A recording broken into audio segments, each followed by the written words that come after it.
It's the Brad and John Show. The Brad and John Show for January 23rd. It's a Thursday, and this is B Block, which means we started right around 7:20 or so.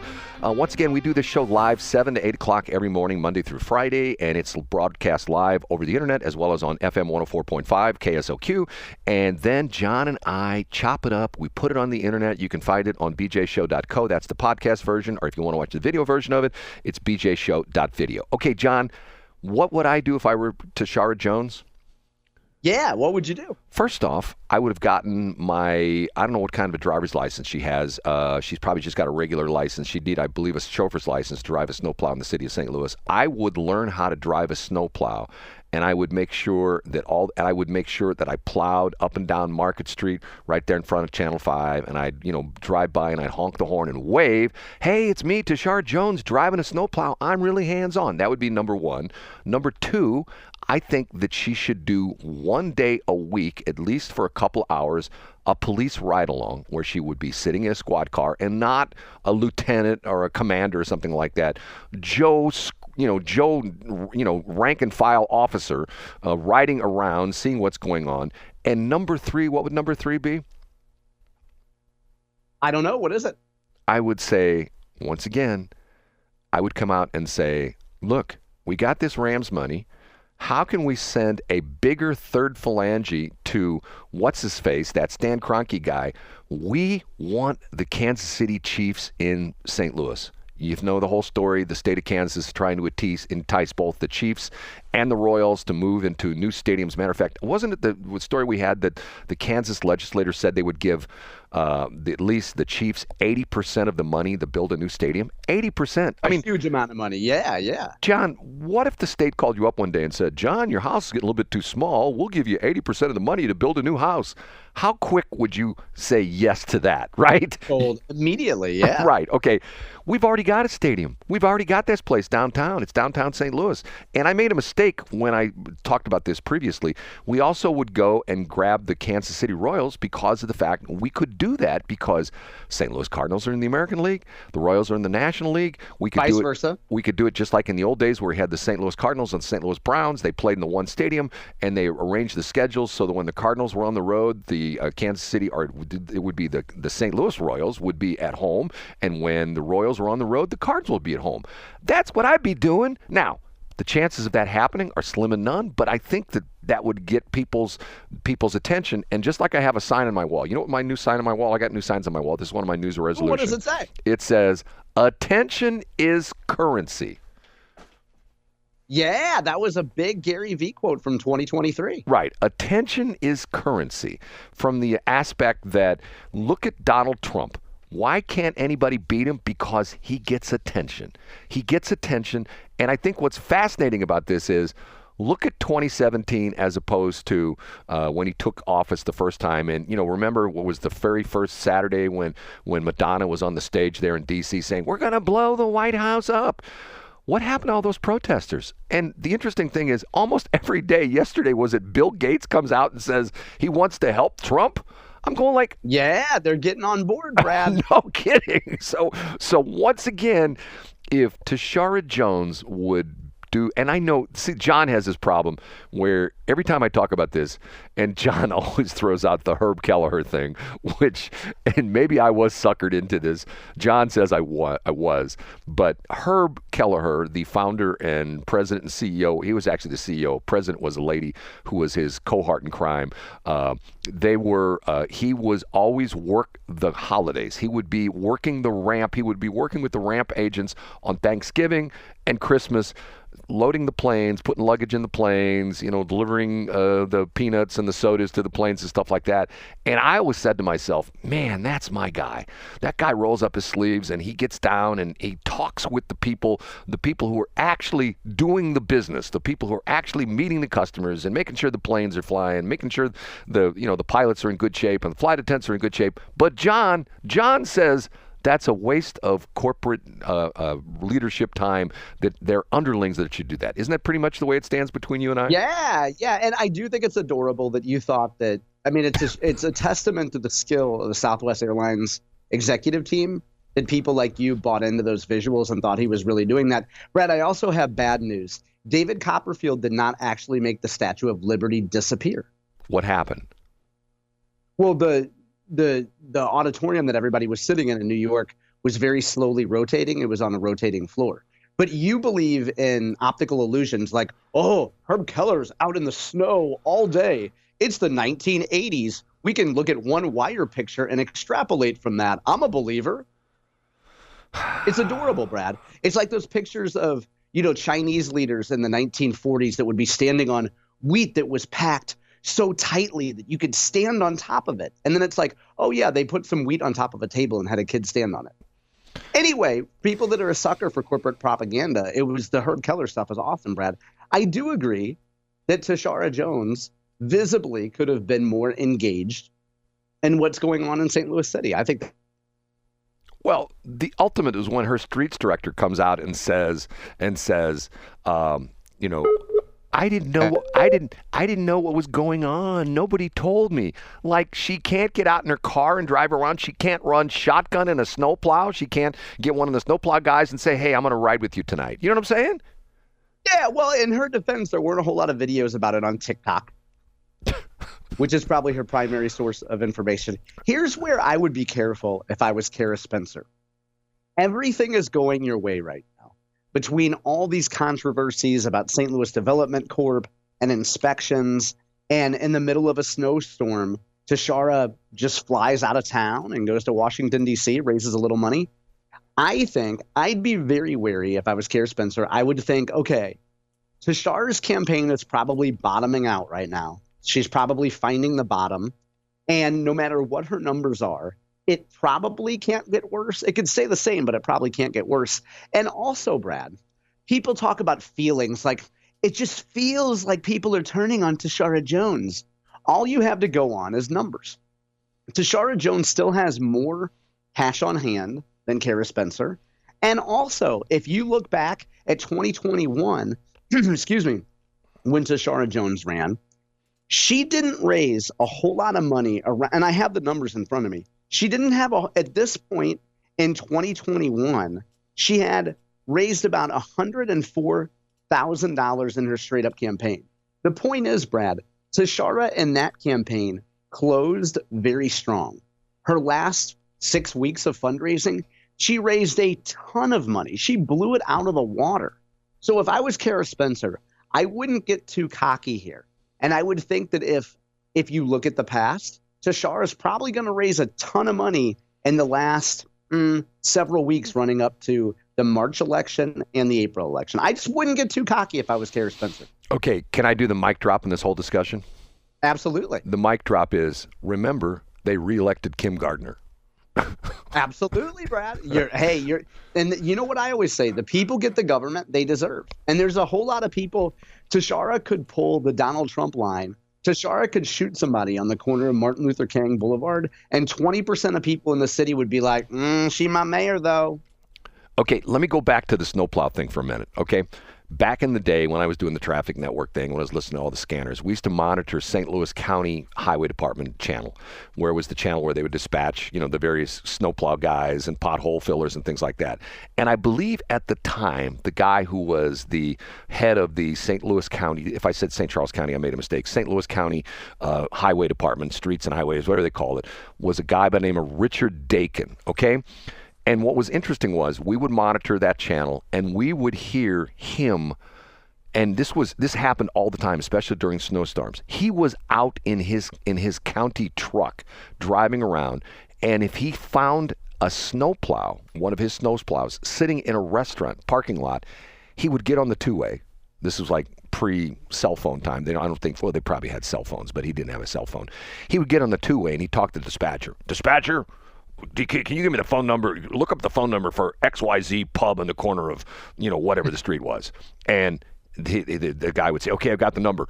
Call that number, ask to talk to the St. Louis County employees there, and tell them to get their butts back on the street and plow the streets. And it was like, and you'd hear the dispatcher say, yes, sir, yes, sir. The guy was super hands-on, and he took care of business. Once again, what happened to that work ethic? What happened to that ethic of a manager, especially a public sector manager, guys working for a county who takes it that seriously? And when you got well, what if that worker was on his union break, though, Brad? You forget the fact, and yesterday you and I were admonished for criticizing public sector employees, union members, right, Brad? Civil service employees.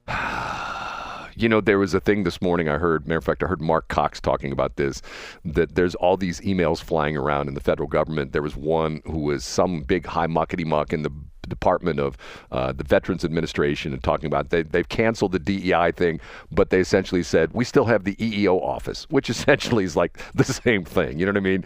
Yeah, that's true. And they talked about one department. I can't remember which one he's talking about. One department, they said that the lady who was in charge of that, her title was Director of DEI. So she didn't lose her job. She just has a new job title now, which doesn't have DEI in the title. See, that's the swamp. That's what Trump talks about all the time. That's the swamp right there. You know what I'm saying? You can say, I do know, yeah. DEI's gone, but yet it's still there, no matter what. And the crazy thing about this is, look at what's going on with the FBI. All the crazy things about that. Think back to the point where it hasn't been that long ago during the COVID thing. Remember when you had parents showing up, angry parents showing up at Board of Education meetings, and at one point in time, there was the letter that went out from some teachers organization to the Department of Justice, and Merrick Garland wrote a letter to essentially told the FBI agents that, and they actually went online and says, if you have people who are complaining at your Board of Education meeting, refer them to the FBI office in your area. Put them on a watch list. Right. How scary is that stuff? When you're coming to complain about the school board and you could end up on the FBI watch list. You know what I mean? How scary is that? That's like, they talk about this. If you go back and look at what happened during World War II with Hitler and the people, the kids who were indoctrinated into what they call the brown shirts, the kids that were indoctrinated into, snitching on people, and we think there's a Jewish person that lives there. You know what I mean? It's spooky stuff. Yeah, it's very Big Brother. Yeah, man. Okay, so well, we just need more. I just think we need more license plate readers, though, Brad, because we need to be able to. Scott Fawn mentioned that on the midweek update yesterday about front license plates, and Scott said, I'm not sure if this is true or not, but he's like, who wants front license plates? Are all the Republicans in small rural counties that want the police to be able to track your vehicle. Are they talking about taking off the front license plates again? Is that coming up again? I don't know if I think there is a bill about it. I think Jake and Scott referenced that there might be a bill about that. I don't have a front license plate. You don't? Oh, absolutely. I'm not putting a front license plate on my car. Are you kidding me? Have you ever gotten pulled over? No. Well, back in the day when I was a young buck, we only had rear license plates. It's the two license plate thing is somewhat new.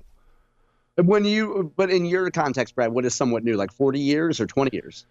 Oh, well, being 89, that was probably 70 years ago. You know what I'm saying? Back in the day. Okay, yeah. I mean, as far back as I remember, you were supposed to have one in the front and the back. Oh, yeah. Well, but so you don't have a front license plate? No, I mean, I own the license plate, but I'm not putting it on the front of my car. I don't like the way it looks on the front of this particular vehicle. Every other vehicle I've had, I went ahead and put it on the front of my car, but this particular vehicle, I'm not gonna put a front license plate on. If I get pulled over, I'll pay the ticket. What John is saying is it will actually what he's really saying is it will impact the aerodynamics of the front of his Lamborghini. That's why he doesn't put that plate on there, because exactly it will right. create burbles in the airstream, which will create his car, which will hamper his car to under 180 miles an hour. He won't be able to hit that 200-mile mark. It would be horrible. I went to my doctor and I said I had burbles, and he's like, "Well, at your age, you try some Zantac and get on with your day, Not burgles, burbles. Don't you know what a burble is? No idea. Really, you don't know? I don't spend my day watching Whistling Diesel shorts, so I don't know.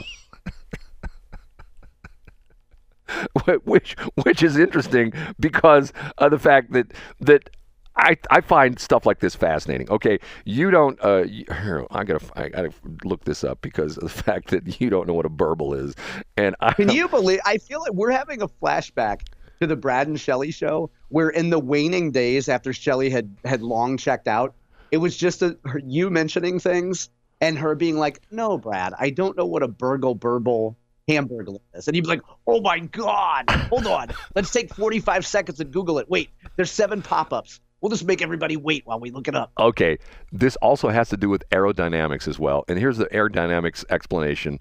The breakup in turbulence, the air no longer flows smoothly over the wing, but burbles and slows down, decreasing lift. So if you have burbles in your aircraft, it doesn't go as fast. The same thing with cars. Okay, so, you brought up the whistling diesel thing. Okay, I find it fascinating, and I read this article the other day about a guy talking about how some of the big iconic brands are being tarnished by the fact that they don't know what to do with social media. And the example they gave was NASCAR. And the interesting point of it is they talked about the fact that NASCAR should be reaching out to various YouTube stars to get young men interested in NASCAR again, because apparently NASCAR is now like 60 plus. And the example the guy gave, if you go to YouTube, NASCAR has like 1.1 million subscribers. Cleetus McFarland has 4.5 million subscribers. So this was like about a month ago. Guess who is down at the Daytona Speedway running time trials in the NASCAR ARCA series, which is like the low-end series of NASCAR. Cleetus McFarland. NASCAR has invited a couple of YouTube stars to actually potentially race at Daytona 500. Now, not the actual race, because if you know what ARCA is. You know what ARCA is? No. Okay, in NASCAR, you've got various levels. You got the big guys, which used to be the high-end tier was what they call the Winston Cup. Then it was the Nextel Cup. I don't even know what they call it anymore. It's changed names. They keep changing the branding on it. That's like major leagues. Then you have like AAA, which is the next step down, and then you have like the NASCAR trucks, which is like one step down from that, and then you have ARCA. ARCA is sort of like the farm league. ARCA would be like single A baseball kind of stuff. But they're inviting, and the interesting thing was, Cleetus McFarland, I saw this video, he's never raced a NASCAR car. And he qualified out of 64 people who tried to qualify for the ARCA race at Daytona. He qualified number 14. And they're talking about how instantly that increased the awareness of NASCAR among young people, because people are going, wow, Cleetus McFarland's going to run at Daytona. See, when will these companies learn you just can't keep this, we're NASCAR, everybody loves NASCAR. It's gone. There was a time when it peaked probably 20 years ago. It's like gone now. And part of it has to do with the fact that the stupid rules. The rules are so onerous in NASCAR. If you follow NASCAR back in the old days, it was stock car racing. There were literally cars that were running off the assembly line of General Motors and Ford and Chrysler that would, a few modifications, they put seatbelts in them and put a roll bar in them. They were on the NASCAR track. That's the way it used to be. Now everybody has the same engine, same tires, same this, same that, same aerodynamics. Too many rules, John. Too many rules. Well, I would say I'm sure there have been corporate brands that for decades have been embracing social media. And it's glaring when companies, it seems like organizations like NASCAR don't embrace it. We notice it more. And I think there's a ton of young women out there that are just excited about the fact that there's a lot of young men who know how to find the Cleetus.